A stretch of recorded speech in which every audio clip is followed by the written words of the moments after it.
元芳、曾泰，啊！你们看看，这是什么？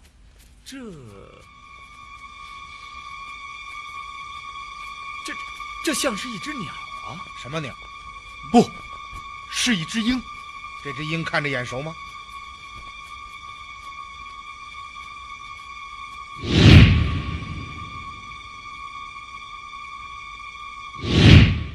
大人，是滴血雄鹰。什么？你看，这只鹰和案发现场的滴血雄鹰是不是一模一样？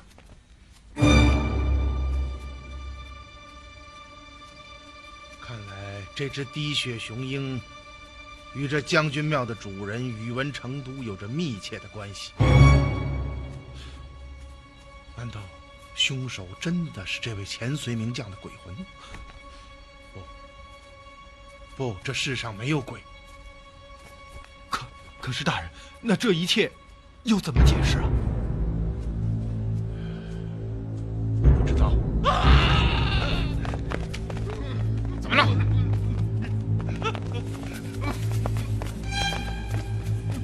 啊！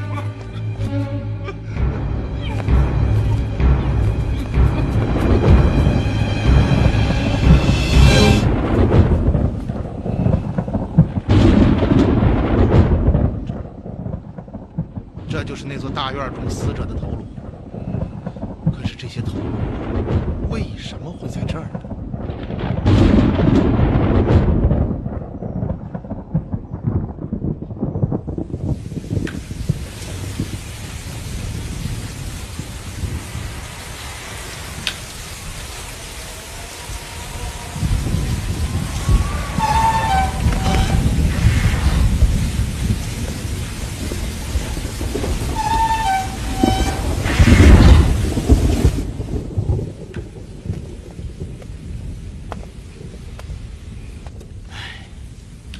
短短几天时间，永昌县境内连发血案，看来我这泾县县令是做到头了。依我看，发案并不可怕，只要你能破案，你的官儿就还能往上升。这几件案子蹊跷诡异，几日调查下来，竟毫无端倪。连恩师您亲自出马尚且如此，就不要说我这个学生。我看要破此案是难上加难呐。哦，为什么？不知怎么回事，学生觉得此案飘摇恍惚，好像冥冥之中有一种无形的力量在支配着。元芳，你想说什么？卑职和曾兄有同样的感觉，一种不祥的预感。哦，说出来听听。大人，卑职怕说出来于事无补，反而影响了大人的判断。但说无妨。那我就说一说。我知道，大人从不相信鬼怪之说，可是这几天发生的事情，连环相套，奇诡无比。正如曾兄所说，就像每一件事都是冥冥之中早已安排好的一样。那位官道上早已死去的所谓死者江小郎，前隋萧果军专用的蹄铁，诡异无比的汉代宝马，将军庙树洞中那些死者的头颅和左臂，这每一件事都和几十年前发生在江家庄的血案惊人的相似，这不能不令人毛骨悚然啊！因此你就认为一切都是厉鬼所为？卑职妄言，请大人恕罪。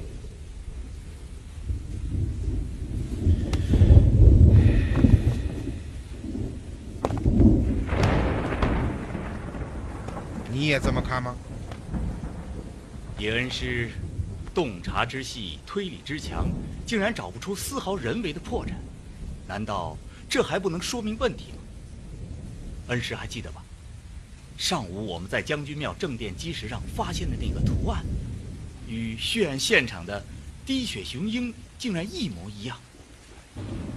如此可怕的巧合，再精明的策划者也是想不出来的。所以学生认为李将军之言甚为有理。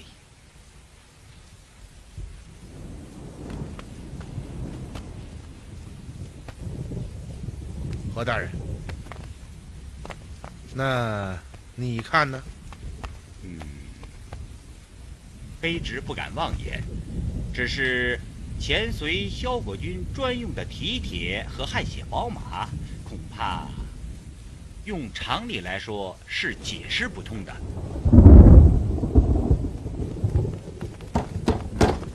进来。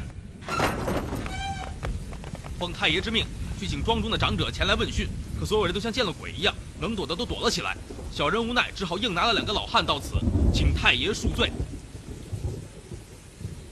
罢了，请他们进来吧。带进来。去掉铁锁。是。你们先下去吧。是。今天传唤尔等，乃因昨夜恩济庄中血案之事，尔等为何百般推诿，不肯前来啊？太爷，草民不是不肯前来，实在是家中有事啊。大胆刁民，公然抗拒官府查案，难道不知国法森严吗？草民不敢，草民不敢。不是看在你2人年迈的份上，今天这顿板子你们是挨定了。实话告诉你们，庄中血案，尔等难脱干系。倘若实话实说，一切都好商量。要是支支吾吾、藏头露尾、隐瞒真相，那就休怪本官无情。尔等都听清楚了。草民明白。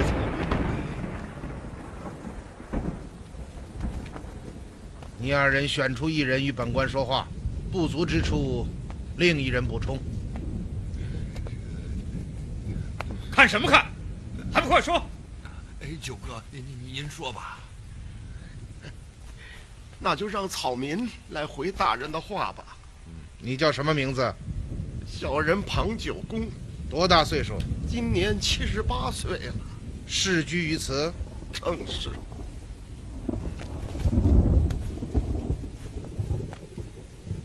好吧，我来问你，这恩济庄与岗上的江家庄有何关系？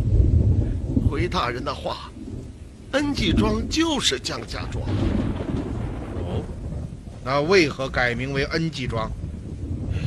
这说来就话长了。江家庄原来分为岗上与岗下，岗上所住都是江姓，而岗下所住都是庞姓。后来为何改名？60年前庄中失火，将江家人全部烧死，就剩下了岗下的庞姓村民。至此，江家庄才改名为恩济庄。哦，是这样。那为何失火？这草民就不太清楚了。不太清楚。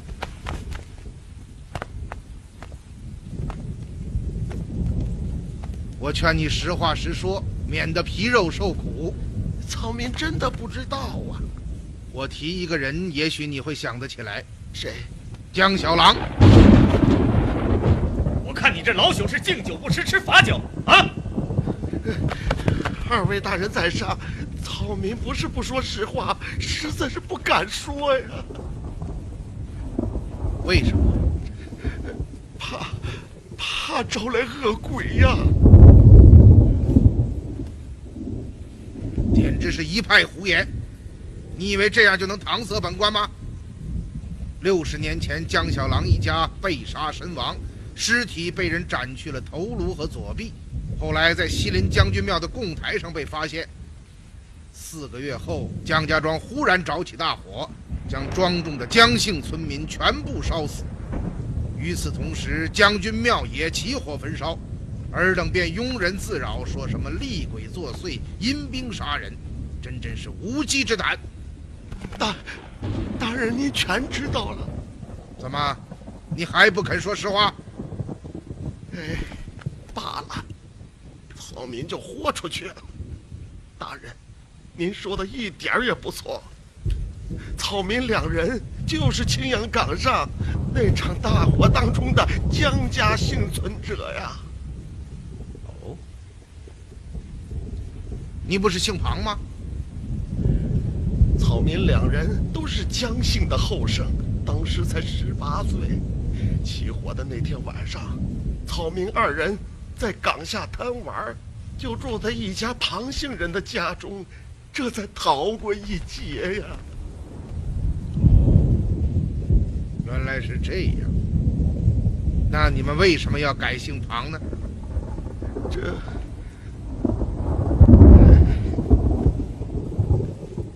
扶他们坐下。是。来，坐吧。啊。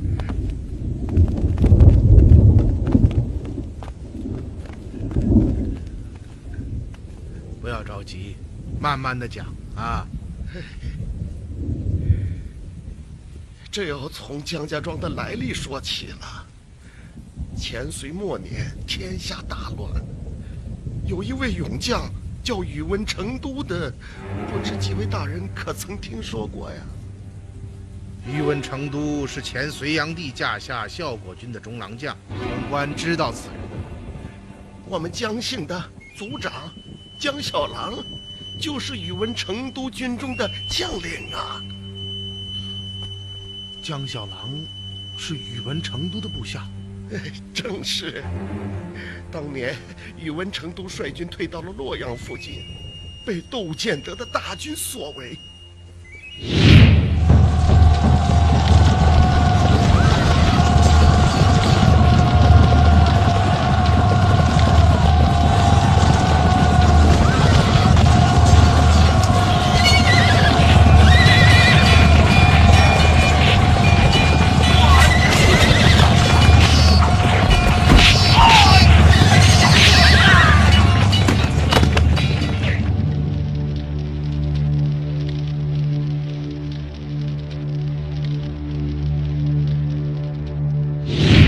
宇文成都勇冠参军，乃沙场之悍将啊！几次接战，令窦建德损兵折将。于是窦建德便派人潜到了营中，找到姜小郎。你是什么意思？将军，而今你们兵少粮缺，已被窦王大军所围。宇文成都虽然勇冠天下，但他就浑身是铁，又能捻几根钉啊？你们的败局已定，只是迟早的事情。将军，你要为自己的将来打算打算呐。你到底想说什么？素闻将军与成都有隙，不如趁此机会袭杀此贼，投靠窦王，必获重赏。你要陷我于不义。将军千万不要执迷，目前的状况你比谁都清楚。如不尽早做出选择，待到窦王大军来到之时，可就玉石俱焚了。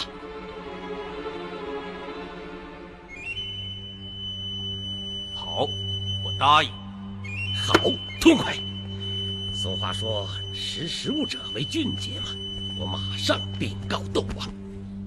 卫士不用着急，我的话还没说完呢。宇文成都乃当世勇将，要杀他谈何容易？因此，我要向贵使借一样东西。好，说吧，不管借什么，我都答应你。我要借贵使的项上人头。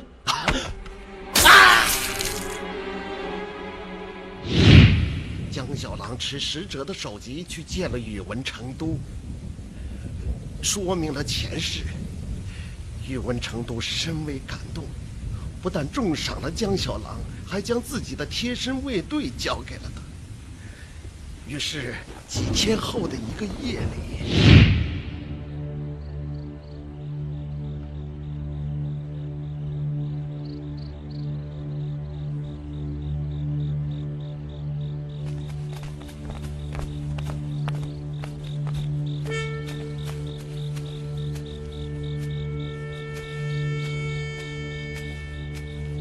将军，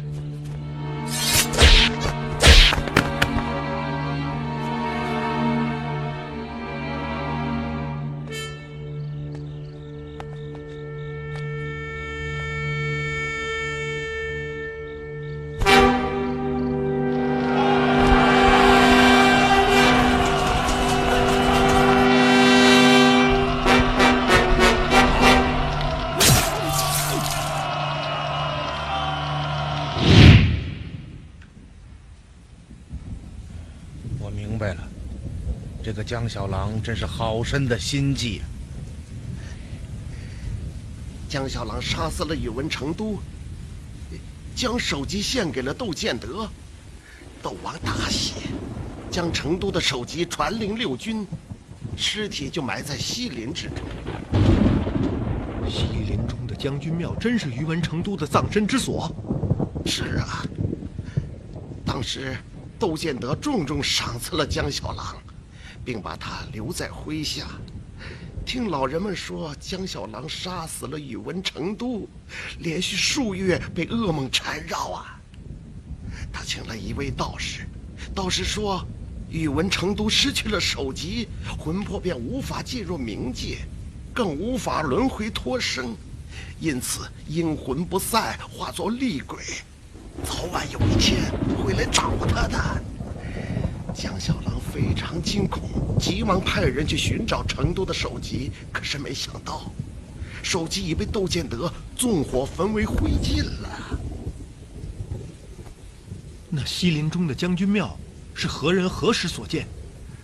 据老人们说，将军庙就是江小郎亲自率领江姓族人所建，具体什么时候，草民就记不起来了。想来是这个江小郎事主求荣，心中不安，所以才产生幻象。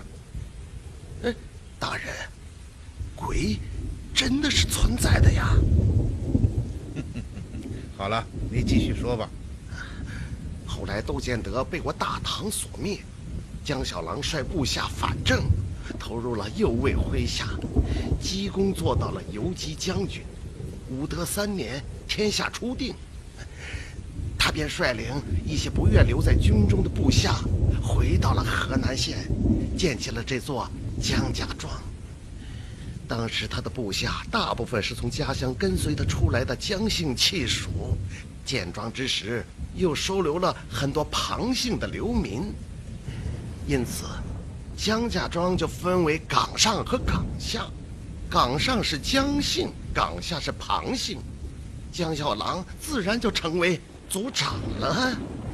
奇怪的是，他的家并不在岗上，而是在岗下。哦，就是60年前发案的那座江家大院。正是，今天早晨你们还去过呢。你是说那座荒废的院落就是江家大院？是啊，怎么你们不知道？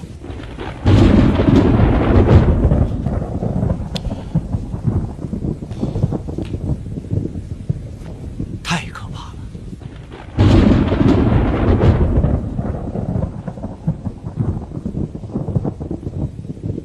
这江小郎为什么要将江家大院建在岗下呢？父亲说，他是为了躲避宇文成都的鬼魂来寻仇，因此才把家建在庞姓聚集的岗下。没想到他还是没有逃过厉鬼的追杀呀。你见过江小郎吗？我从来没见过他。哎，他不是你们江姓的族长吗？此人的行踪非常诡秘。自从建庄之后啊，他几乎从来没在家住过，因此除了江姓的老人们外，真正认识他的人呢，可以说微乎其微。那么江家大院被杀的30多口人中有他吗？当然有了。正因为他忽然回到了江家庄，所以厉鬼才会动手的。开始我们也没有想到这是厉鬼作祟，可是不久，从县衙里传出消息，说捕快们发现江家人的头颅和手臂被供奉在将军庙里的宇文成都神位前呢。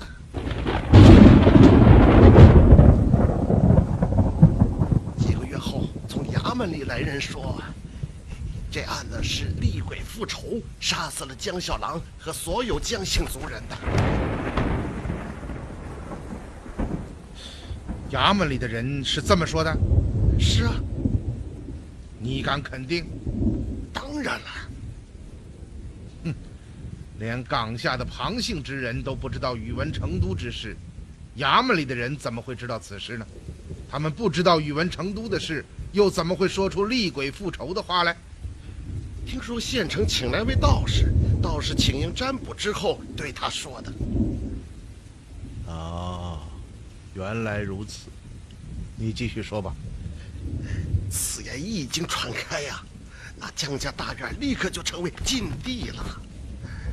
老人们说，任何踏进这大院的人都会被厉鬼当作江家的人而惨遭杀害呀。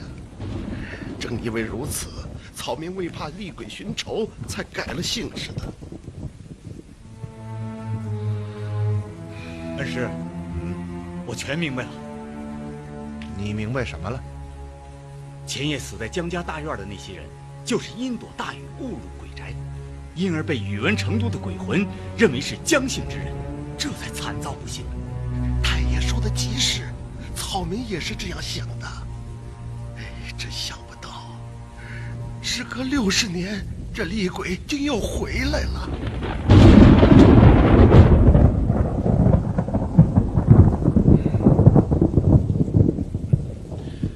好了，你说的很有价值，多谢两位老人，你们这就请回吧。怎么不带我们到衙门里去了？无缘无故怎么会送你们到衙门呢？今天晚上不过是来问问情况罢了。那二位就请吧。那草民就先告退了。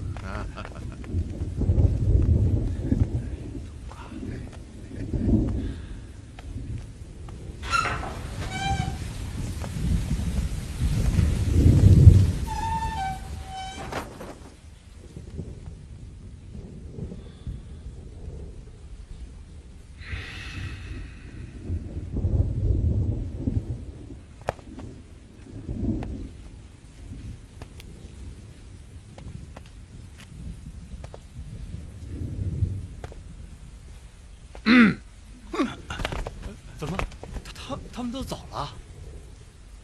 是啊，感觉怎么样？还是请李将军先说一说吧。元芳，大人，我想您现在不得不承认鬼怪作祟的事实了。幽冥确实存在，鬼怪就在我们身边。恩师，李将军言之有理呀。事到如今，恐怕也只有这种解释了。难道我真的错了？不，我到现在还是不相信这世上有鬼怪存在。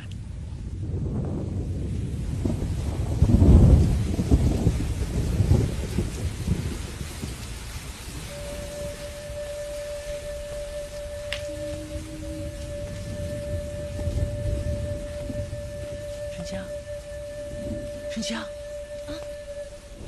你怎么也睡着了？赶快叫醒皇上啊！陛下，陛下，怎么了？皇上忘记了，是您下的旨，只要见到陛下睡着了，就立刻唤醒您，否则又会被噩梦缠身了。是啊，我没有忘记。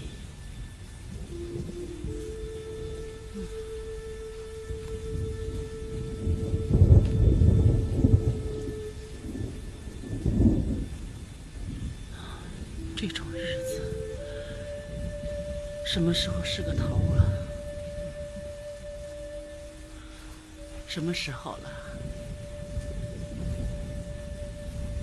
已是5更末了。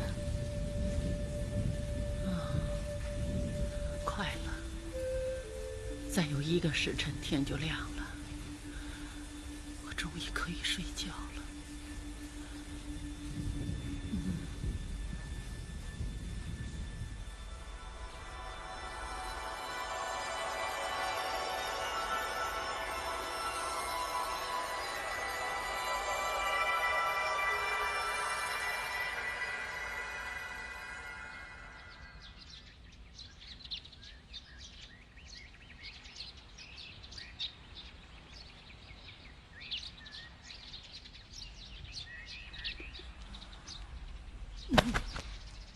陛下，喝口茶吧。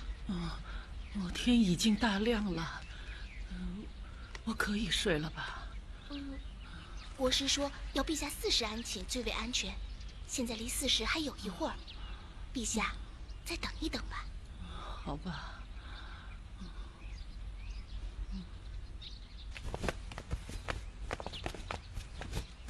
恩师，您见到皇帝说什么呀？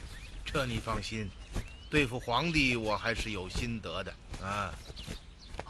大人，哦，元芳，剑南陇右河东3道送来了有关滴血雄鹰案的详细资料。哦，怎么说？资料上记载，这3个地方发生的血案，死者和这里一样，都是被人斩去的头颅和左臂。和这里一样？为什么？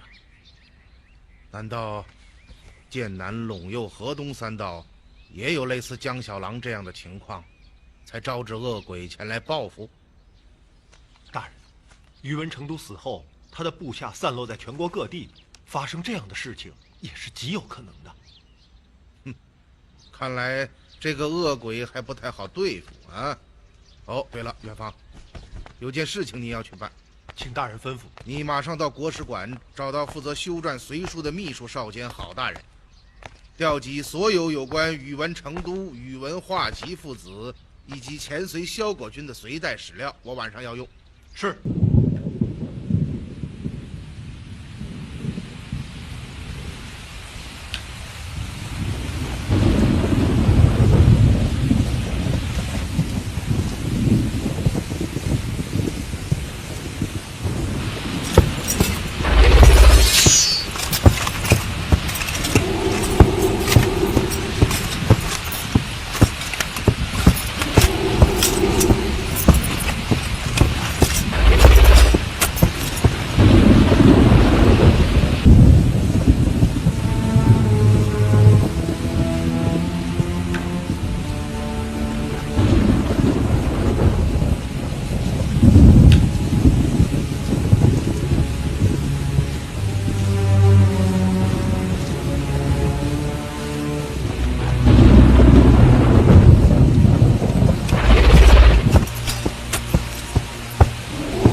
立右屯尉，乃上至亲勋卫帅。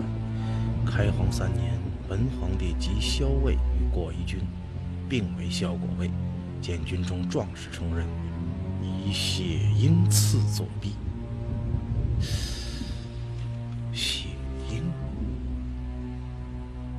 血鹰，滴血雄鹰。开皇6年，大将军袁胄反，为文皇所知，着其颅，斩其左臂以祭大都，效果为随律此。着其颅，斩其左臂以祭大都。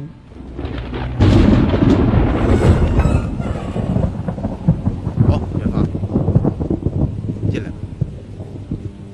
来，大人，您是不是发现了什么？是啊，我在这本《开皇实录》当中找到了滴血雄鹰。真的？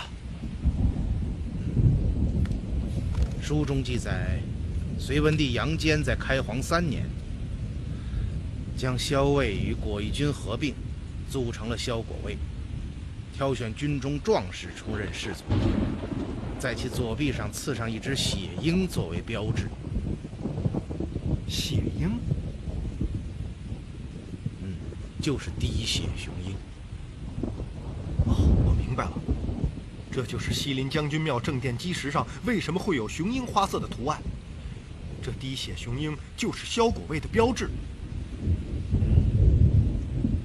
厉鬼杀人后，在案发现场所绘的滴血雄鹰的标志，就是告诉人们，他就是萧果卫的领袖宇文成都。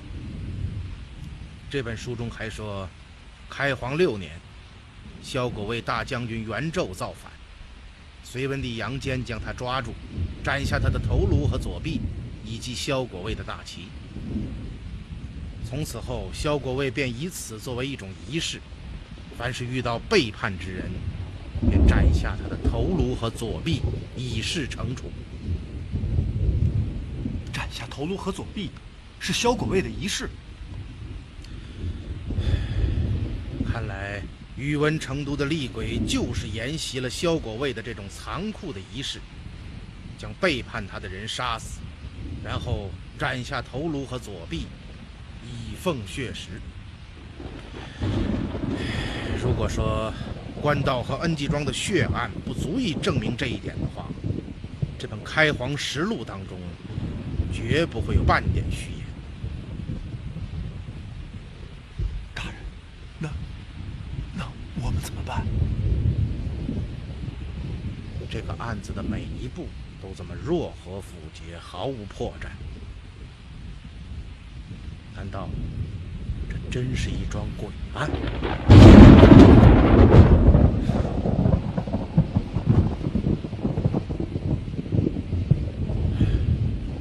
我还是不相信这世上有鬼。这样吧，明天我们再访恩济庄，我要亲眼见一见这个无头厉鬼。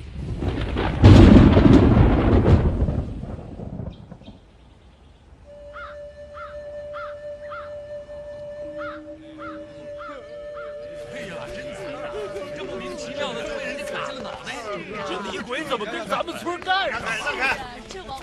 让开！这是怎么回事？这就是前天被你们找去问话的叔公，昨晚被无头鬼给杀了。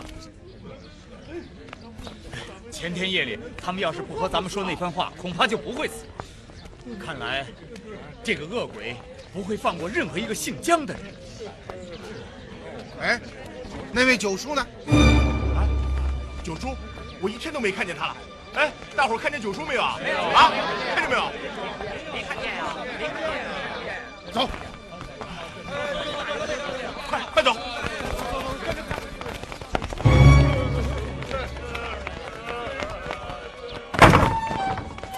九叔啊，九叔，无头鬼，无头鬼，无头鬼。九叔啊，你还好吧？无头鬼，无头鬼，他要杀了我，他要杀了我呀！他要杀了我。九叔啊，你放心，我会保护你的。啊，无头鬼，来人啊！有，将九叔扶到我下榻的正堂。是。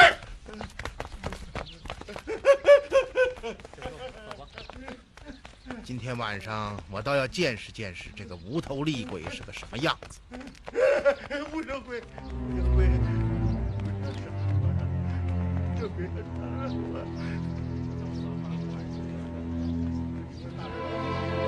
太爷，太爷，救命啊！乡亲们，你们这是干什么？几十年前，岗上姜姓人家一夜之间被厉鬼杀光。没想到现在这恶鬼又回来了，求太爷救救小人们的性命吧！乡亲们，本县不是不想管，而是管不了啊！此案是厉鬼作祟，这大家都听说了吧？阴阳有别，我这个阳间的官管不了阴间的事。太爷，求求你别走，救救我们吧！救救我们吧！恩师，这……乡亲们，听我说两句。你也是当官的？乡亲们，我在这儿给大家下一个保证：不管这个杀人凶犯是人是鬼，我一定把他抓捕归案，明正典刑，给死者一个公道，让乡亲们放心。哎，你是谁啊？敢夸这样的海口？哎，连县太爷都管不了的事，你能管吗？大胆！怎么能这样和大人说话？哎，你放心，我说过的话就是铁板钉钉，我说能管，就一定能管。大人，你先告诉我们你是谁，否则草民们不敢相信呢。对，你是谁啊？凭什么说这样的大话呀？是不是觉得我们乡下人好骗，说大话糊弄我们呀？对，是不是这样？大胆！你们想造反不成？那好吧，曾大人，你就把我的身份告诉乡亲们吧。恩师，这但说无妨。乡亲们，这位就是当朝宰相狄仁杰，狄大人。宰相能到咱们这小破村来？哎，什么叫宰相啊？哎，你可真没见识，宰相就比皇帝小一级，那叫一人之下，万人之上啊！比咱们县太爷的官还大吗？哎呀，10个县太爷也顶不上一个宰相。真的，这么什么官啊？乡亲们，告诉大家一个好消息，我已经将恩济庄之事奏明皇帝，皇帝封我为抓鬼大臣。从今天起，我就要在这恩济庄中抓鬼。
真的是错了。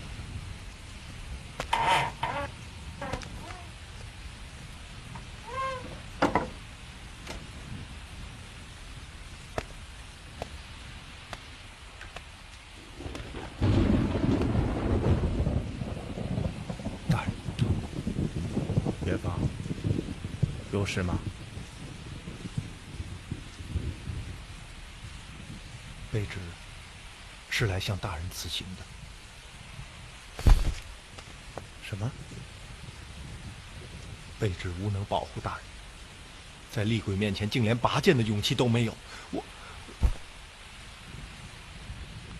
这一次，面对厉鬼，我们都失去了勇气。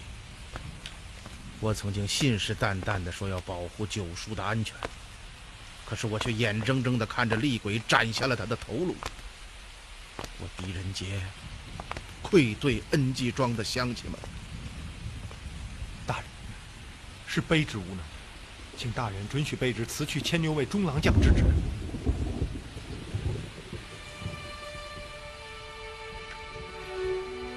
元芳，还记得突厥使团遇害一案吗？你身遭渊县，被人追杀，大小恶战数十场，身负重伤，可你从来没有屈服过。为了自己的清白，你甘冒大险来到将帐见我，这是何等的勇气！可今天面对厉鬼，你却萌生退意，真是让我感到惊讶。大人，卑职是下级军官出身，靠刀枪证书的功名，不管多么恶劣的环境，多么危险的情况，卑职从没有恐惧过。可是这一次……是啊，这一次我们遇到的不是人，而是鬼。大人，不是卑职忍心要离开大人，而是幽冥之事，卑职真的无能为力。今天晚上竟然是大人拔出了卑职的宝剑，卑职真的感到无地自容。我又何尝不是如此？我在恩济庄的百姓和皇帝面前都夸下了海口，声言自己能够捉鬼，那是因为我从来没有相信过这个世上会有鬼。可是我错了，现在看来，发生在4道10州的滴血雄鹰一案，就是一桩幽冥立案。明日大人便可对村民们讲明，幽冥之事并不是可以说清楚的，这不是大人的过错。就是百姓们肯放过我，皇帝也不会放过我。他已经下旨封我为抓鬼大臣，如果我无功而返，他会怎么样？君无戏言呐！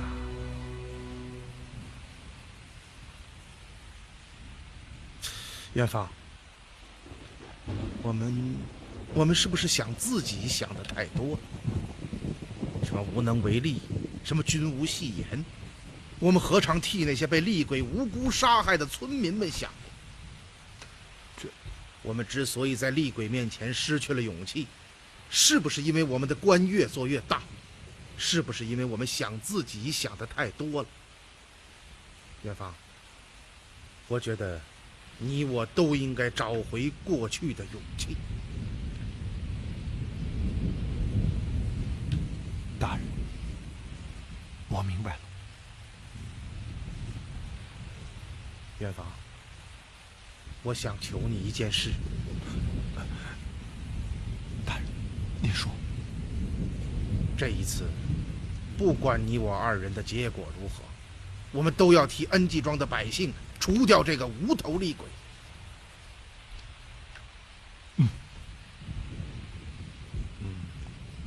哎，曾太呢？在东厢房。哦，曾太，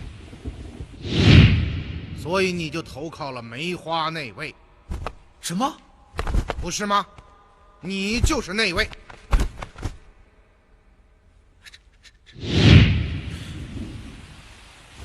作弊！作弊！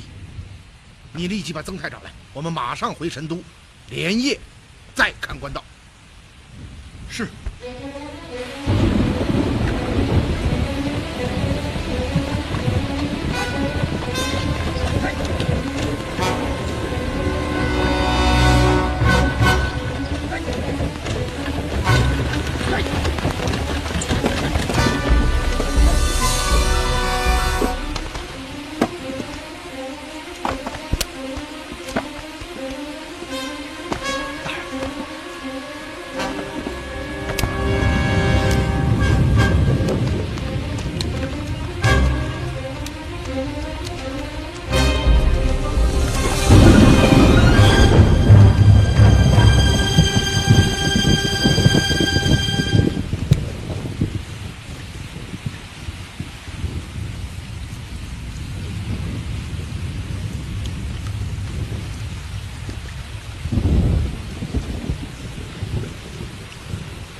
内卫，真的是内卫。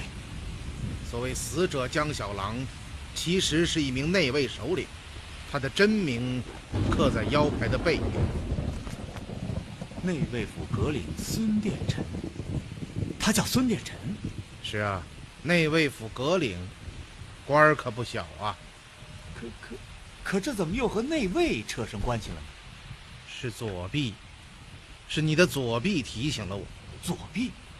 是啊。你做过内卫，你的左臂上有什么？梅花刺青。这就对了。本来我已经认定此案为厉鬼作祟，可是一道灵光照亮了我的脑海，那就是左臂。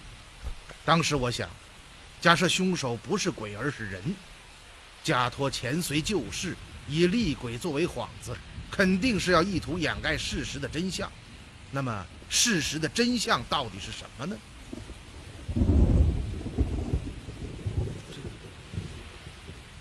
当然是死者的身份。凶手杀人后将头颅斩下，这一点很好理解，他是为了让我们无从辨认死者是谁。可是他为什么还要将死者的左臂斩下呢？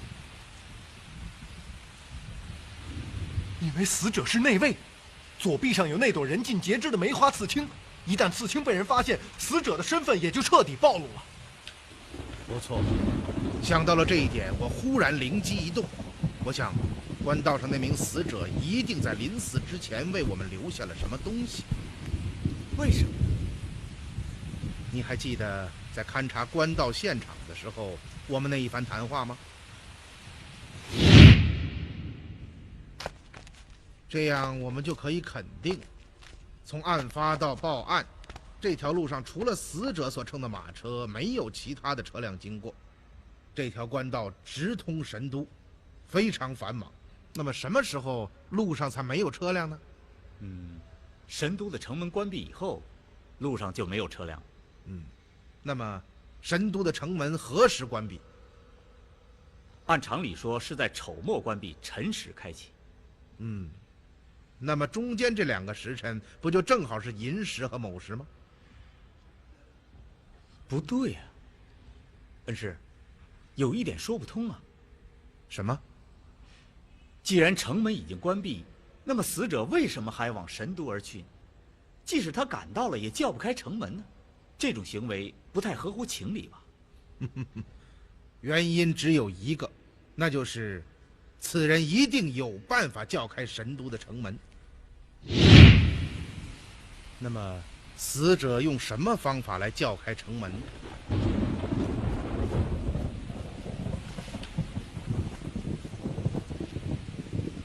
那方法就在你的手中。对呀，用这块腰牌，在任何时候都可以叫开城门。想通了这一点，我越发认定上次勘察现场的时候，一定是在哪一点上有所疏漏，致使我们没有发现最重要的证据。于是我的脑海里不停地过着当时的情形。忽然我想到了一个最重要的地方。什么地方？官道旁的墓碑。墓碑有什么奇怪的？墓碑并没有什么奇怪，而奇怪的却是死者在仓皇逃命之时，为什么会停在墓碑的前面？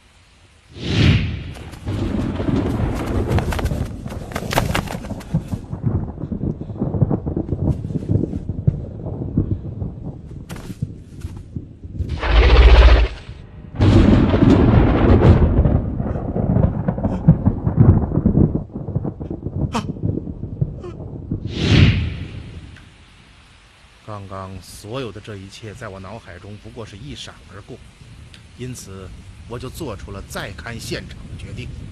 但是我并不能肯定我的判断是否正确，所以我没有告诉你们我要去哪儿，去做什么。可事实再一次证明，大人推断如神。这一块腰牌的出现，彻底打破了鬼怪之说。大人，卑职……为神惧鬼之心，人皆有之。在没找到这块腰牌之前，我也几乎相信了厉鬼作祟这一推断。可是最细微的细节，往往在关键时刻起了作用。一块内卫腰牌令我拨云见日。先生万分惭愧。你也不必自责了。此案设计之奇，真是亘古未有。从各个细节入手，将人引入幽冥之境，真可谓是大师的杰作。只可惜大师碰到了大人。这内卫是皇帝最亲近，也是最信任的贴身侍卫。如果说河东陇右剑南三道和这里的血案中的死者都是内卫的话，那就说明这个计划是针对皇帝的一个大阴谋。可是恩师，难道恩济庄中死去的那3位老者也是内卫？绝不会，这个案子另有蹊跷之处。要想查清滴血雄鹰一案，就必须先破解60年前江家庄中的血案。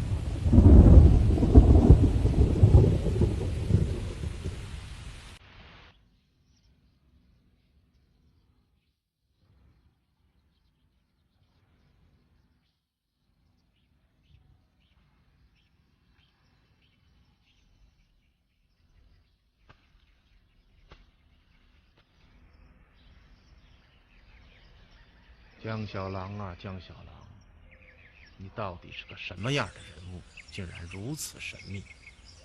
今天该让狄某见识见识了吧？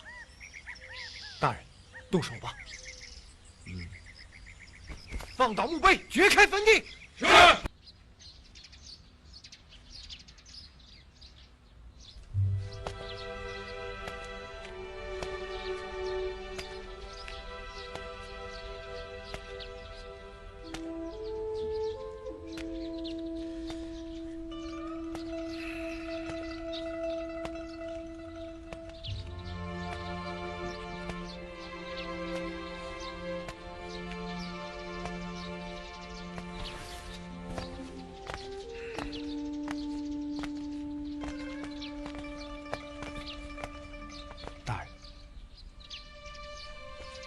60年前的那个晚上，江家大院大小30余口被杀，可偏偏户主江小郎没有死，这说明了什么？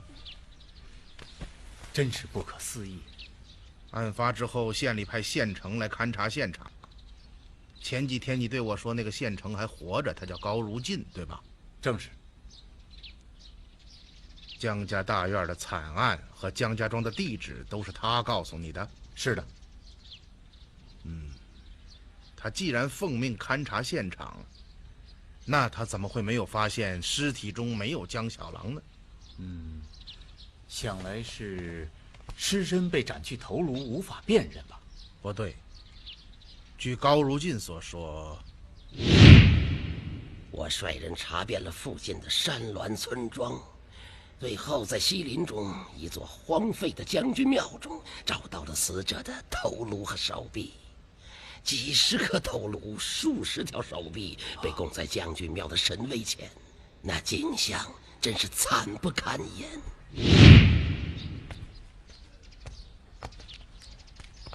那个高如进是这么对你说的吧？恩师的记性真好，一字不错。他既然在西林中的将军庙里发现了那些死者的头颅，他就应该知道这些死者当中没有江小郎。可他为什么将这一点隐去，不对你讲呢？那您的意思是？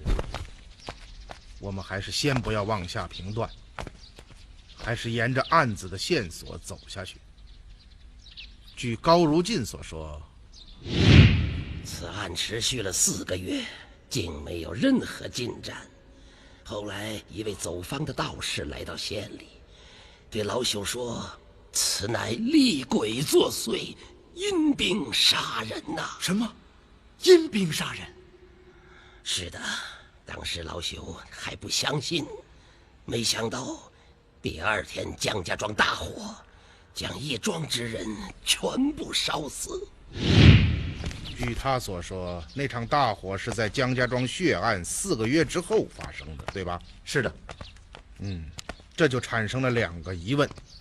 第一，如果真的是厉鬼作祟、阴兵杀人，为什么不在屠杀江家大院的同时放火烧死岗上所有江姓之人，而非要等到4个月之后呢？第二，如果宇文成都的厉鬼是为了报仇杀死江姓所有的人，为什么偏偏要放走他的最大仇家江小郎呢？再有，人们修建庙宇就是为了供奉神位香火，如果宇文成都的魂魄真的存在，那么西林将军庙就应该是他的家，他为什么会将自己的家焚毁呢？这一切既不符合阳间的逻辑，也不符合阴间的逻辑，乍一听起来毫无破绽，似乎很有道理，但是仔细推敲之下，却是漏洞百出。大人，如果60年前那桩案子也不是厉鬼所为，而是一个杀人灭口的巨大阴谋，那么60年前发生在江家庄的惨案和最近发生的滴血雄鹰案，一定有一种内在的关联。说得好，与我所想一致。看来我们要马上行动。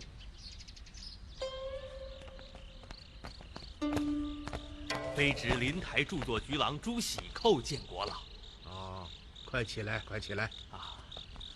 且，大人，傍晚才接到少监大人的通报，说国老要到使馆来查阅旧档，不知国老要查哪一库啊？武德初年到贞观10年间的右位档案。大人，国老请随我来。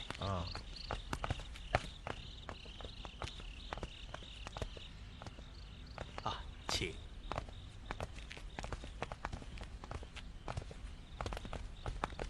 请。国老，从这个格子向左，依次就是武德初年到贞观10年右位的旧档。有劳了，卑职告退。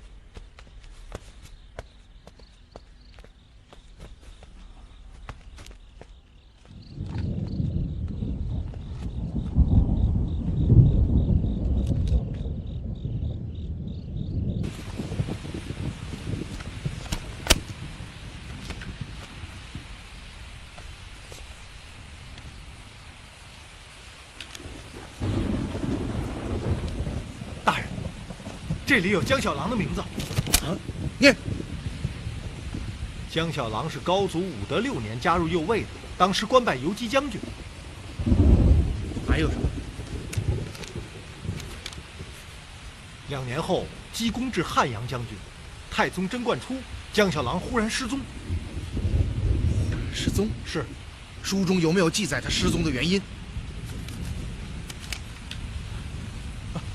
大人，你看。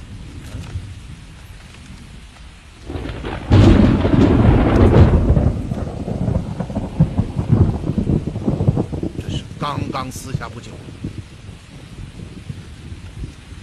据恩济庄的庞九叔所说，那个江小郎是在贞观初年卸甲归田，率旧部建起了江家庄。可这书中记载，江小郎是在贞观初年忽然失踪。两下印证，看来这江小郎并不是卸甲归田，而是因为一个不可告人的原因逃离了右卫军中，并且带走了一部分旧部。这缺的2页正是他逃走的原因，看来这才是本案的关键。我们的对手很狡猾，竟然抢先我们一步销毁了证据。你错了，这恰恰传达给我们一个相反的信息，而这个信息将会毁了他们的计划。如果不是看到这2张缺页，我是绝对不会想到。大人，卑职愚钝，不明白您的意思。到了明天，一切就都明白了。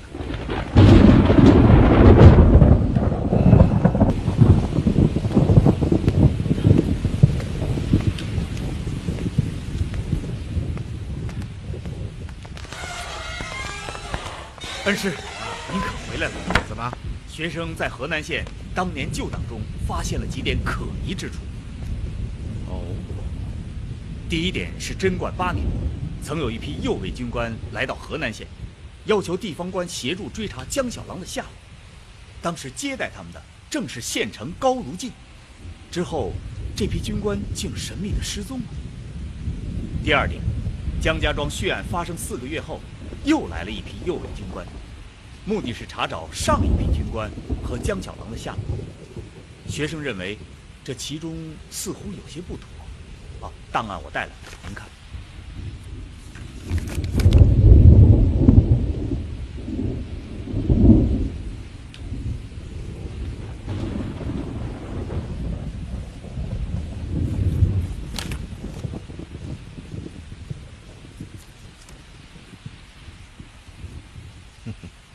一切都明白了。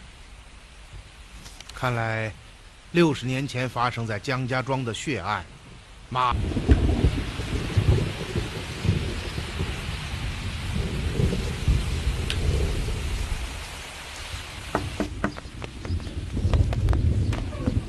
哟，是太爷呀，里面请。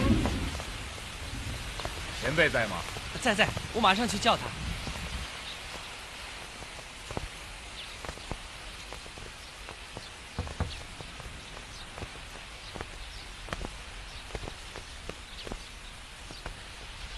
恩师，学生到现在还不明白，咱们为什么来找高如进呢？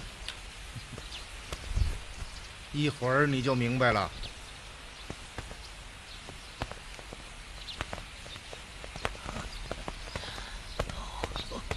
前辈，不敢劳动太爷，快请坐。你就是原河南县城高如进呐？这位是当朝宰辅狄仁杰，狄国老。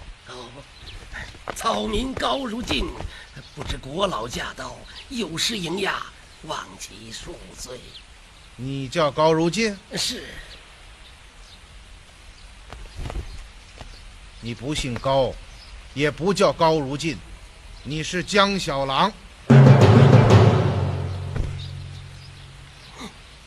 国老玩笑了。我没有时间，也没有心情和你开玩笑。你就是前右卫汉阳将军江家庄江姓族长江小郎。国老，草民原河南县城高如进，这一点很多人都可以作证的。恩师，他确实是高如进。会不会搞错了，大人？贞观初年以前，这世上根本没有高如进这个人。江小郎，贞观初年，你因为一个不可告人的目的，率部下逃离了右卫军中，来到河南县，在邙山深处建起了江家庄。当时除了你的部下之外，没有任何人见过你的真实面目，也没有人知道江小郎这个名字。你为了怕右卫追查，便化名高如进，买通了当时的官吏，替你增补了身份文牒。你便将家人留在了江家大院。而你自己却住进了县城之中。从此你就再也没有回过江家庄。2年之后，也就是贞观3年，你混进了县衙，坐上了县城的位子。郭老说的草民不明白。哦，是吗？你可真是贵人多忘事啊！是因为时间太长了，还是因为你年龄太大？贞观8年，右卫得知了你的下落，派了一批军官来河南县追查。没有想到的是，接待这些军官的人就是你。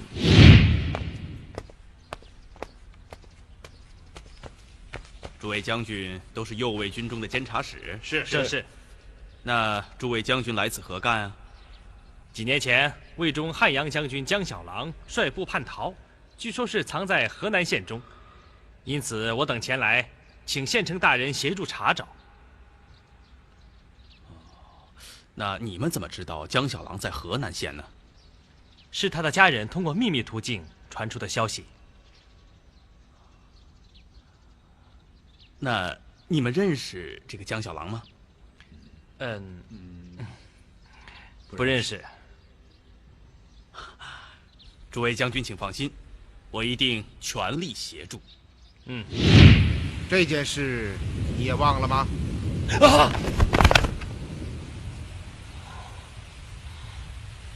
过了几天，你谎称找到了江小郎的下落，将军官们骗到江家庄，住进了你自己从来没有住过的家——江家大院。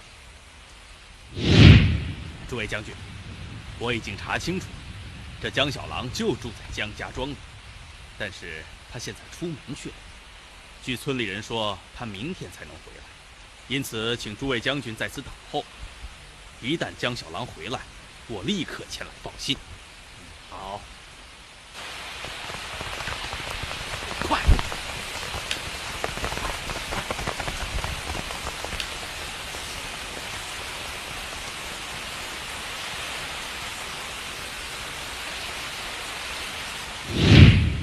当天夜里，你的部下趁大雨潜入了江家大院，杀死了院中所有的人。怎么样？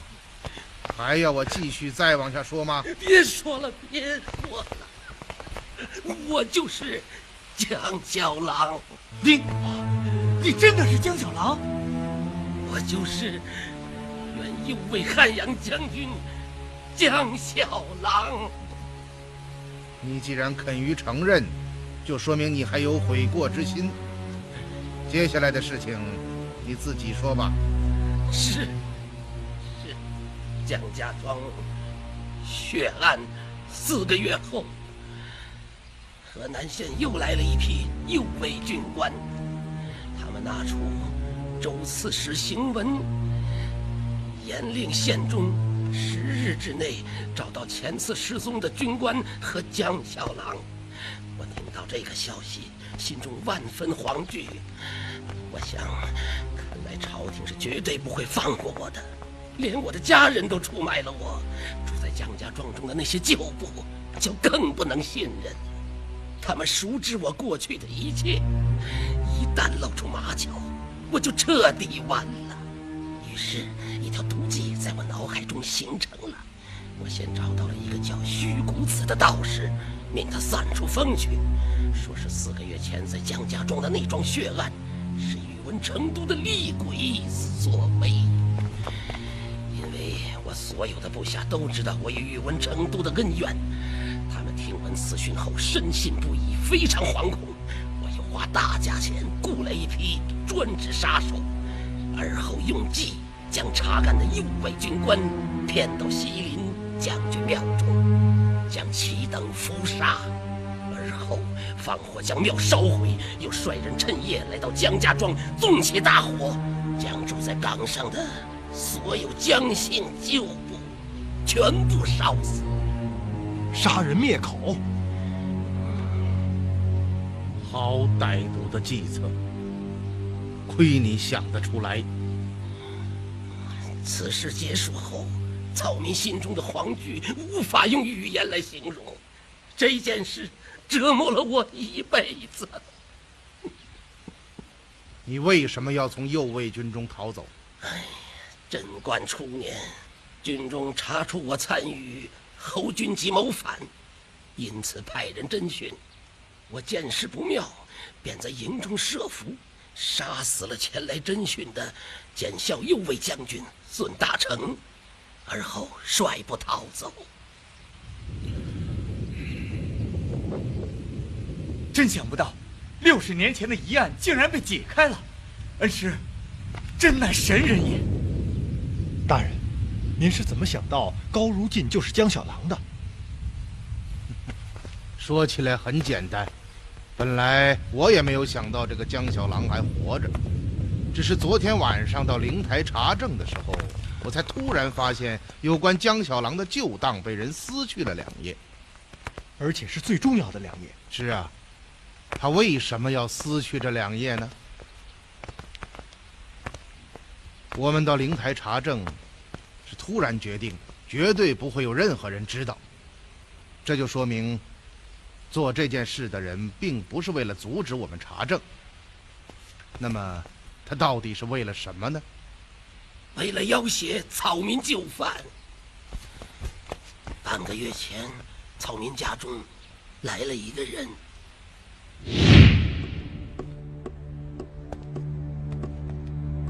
你是高如进？尊驾是。你别管我是谁，我来是给你看一样东西。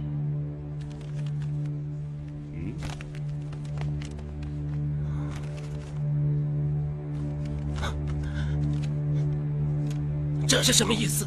江小郎，60年前你做的那件事情，以为我不知道吗？你到底是什么人？别紧张，只要你肯合作，我是绝对不会把你的老底给抖露出来的，更不会把你交给官府。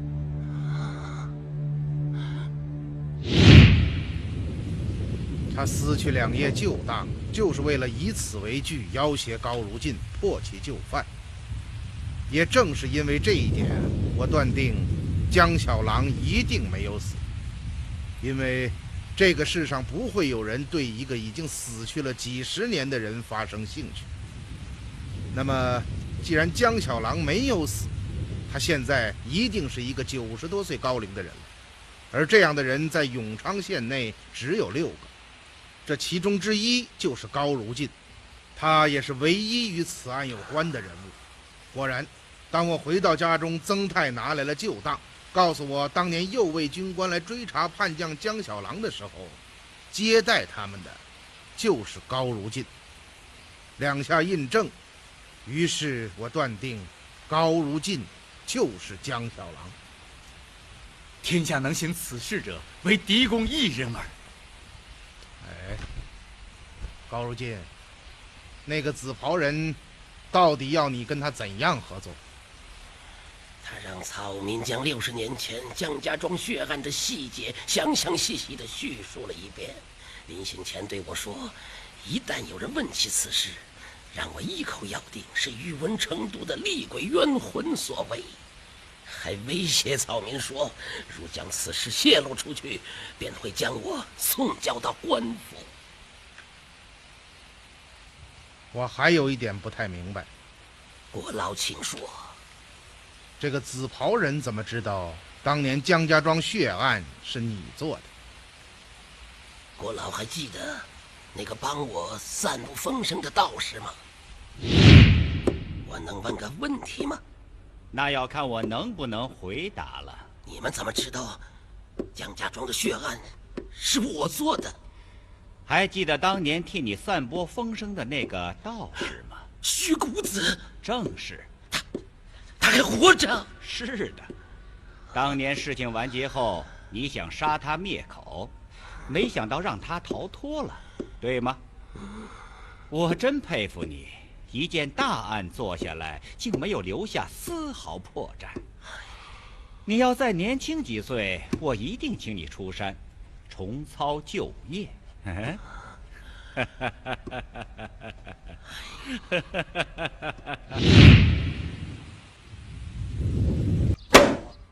成败在此一举。恩师请放心，学生这就去安排。一定要做好。是。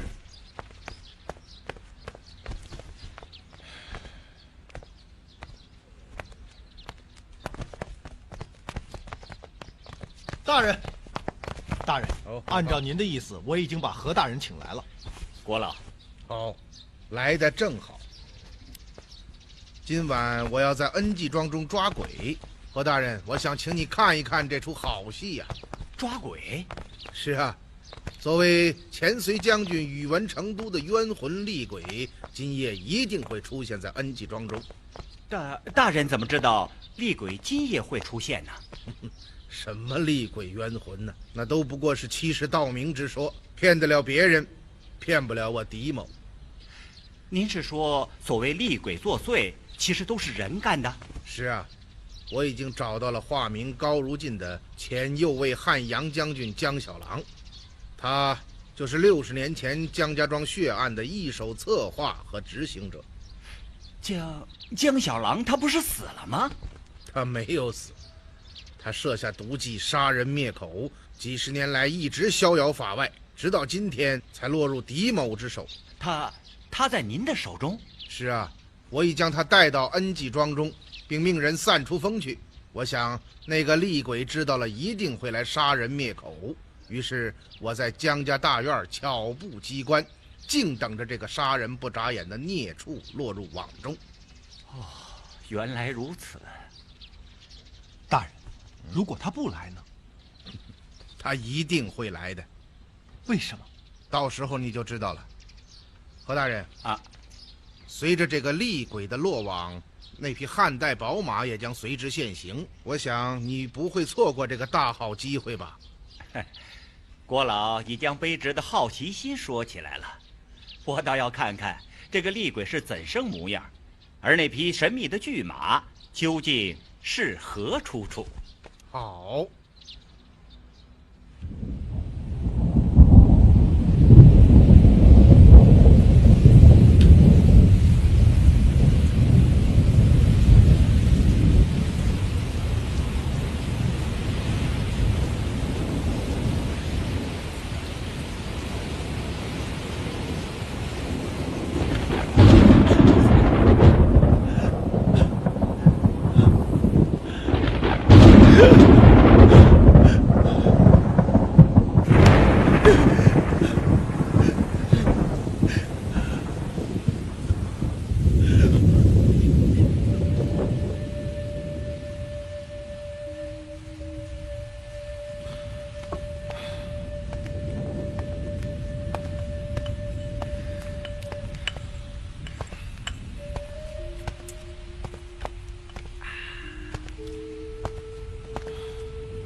您说他真的会来吗？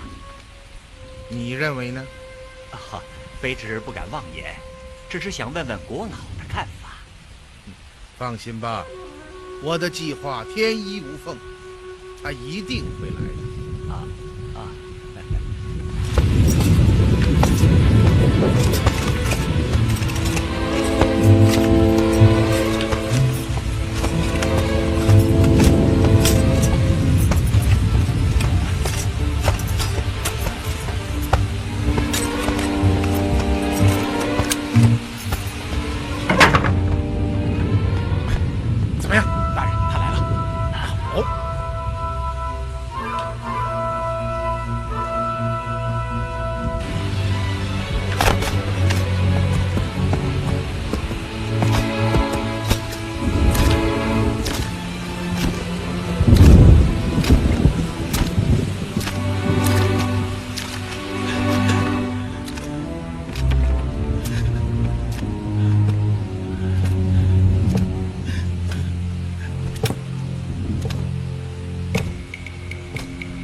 何大人？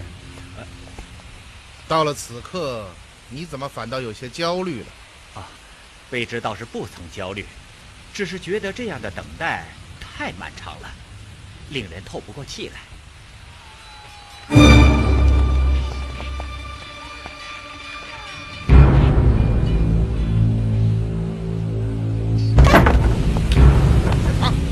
怎么样？大人，一切均如大人所料。此贼刚一进江家大院，就被钦差卫队所围。然而此贼力大无比，凶悍异常，连伤了数十个弟兄。卑职无奈之下，只得下令将其击毙。什么？是死了？是。我曾经3令5申，一定要抓活口。大人，此贼过于凶悍，弟兄们治不住他，只能出此下策。是卑职无能。好了，我们去看看。是。